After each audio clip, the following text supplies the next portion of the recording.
Kindlasti tuleb paljudele üllatusena, et Eesti on oma teedevõrgu tiheduse poolest üks maailma juhtivaid riike.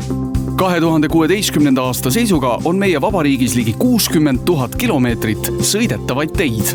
Piltlikult öeldes saab kuiva jalaga peaaegu et igasse tallu.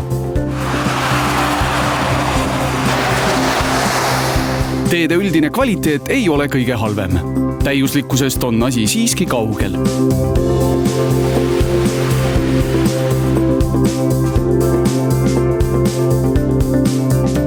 No nii, ja nüüd ongi paha inimene ütleks ka, teate, teie teed sellepärast vajuvadki, et ei mõõda ju mitte midagi. Te ei kontrolli midagi. Need elastusmoodulid, mis on sinna kontrolliks pandud ja mis peaksid nagu tihedust näitama, ega nendel ei ole tegelikkusega mingit tegemist.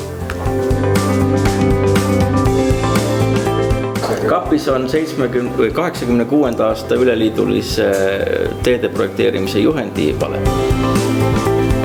See 86. aasta oma 72. aastast ja aastal 2001 venelased loobusid.